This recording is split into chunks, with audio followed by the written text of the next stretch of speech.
आज अधिक वेळ न घाता गेल्या 100 वर्षात मोहोळमध्ये असा पूर आला नाही। अशा पद्धतीचा पूर आला। 35-40 गावं पूर्ण पुराखाली डुबली होती। मी कलेक्टर साहेबाला फोन केला, त्यांच्याकडनं एनडीआरएफची एक टीम मागवली। नंतर राज्याचे उपमुख्यमंत्री एकनाथराव शिंदे साहेबांना फोन केला। पंढरपूर नगरपालिकेच्या 4-5 त्या बोटी मागवल्या।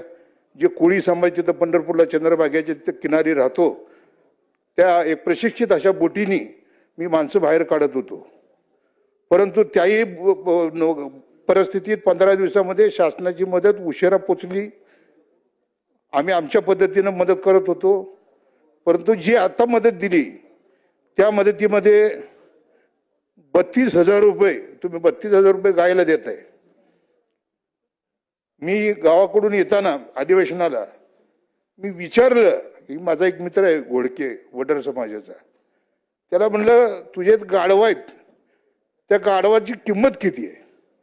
तेव्हा ताई त्यांनी सांगितलं अध्यक्ष महाराज की 40 ते 45,000 रुपये हे एका गाढवाची किंमत आहे।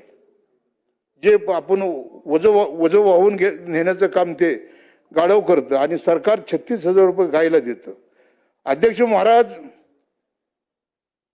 मोहोळ मतदारसंघामध्ये त्या गावातली जवळजवळ एक शेतकऱ्याची 15-15, 20-20 जनावरं, काही जणांची तर पुरे गोटेच्या गोटे हे सगळे वाहून गेले, घरं वाहून गेली। परंतु शासनानं अत्यंत तुटपुंजी अशी मदत गायीच्या बाबतीमध्ये दिलेली आहे। गोटे वाहून गेलेले, त्या गोट्यांचे पंचनामे केलेले नाहीत, त्या गोट्याचे पंचनामे करावे अशी एक मी मागणी करतो।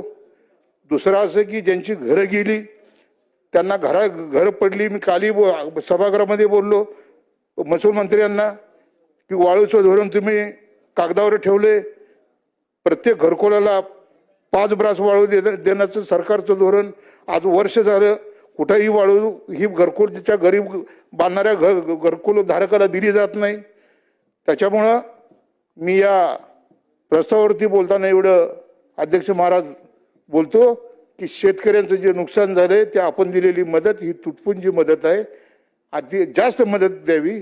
आणि अध्यक्ष महाराज तुम्ही किती जरी मदत केली तरी शेतकरी हा पूर्ण आता उद्ध्वस्त झालेला आहे। आमचा मोहोळ तालुक्यातला त्याचं पूर्ण वाहून गेलेलं आहे। जो 2 महिने ते 3 महिने वापसा येणार नाही अध्यक्ष महाराज। पुढचं पीक घ्यायला आज लाईट नाही, तिथं नदीच्या किनारी जवळजवळ 40-50 गावात अध्यक्ष महाराज लाईट नाही, प्यायला पाणी नाही, जनावराला पाणी नाही।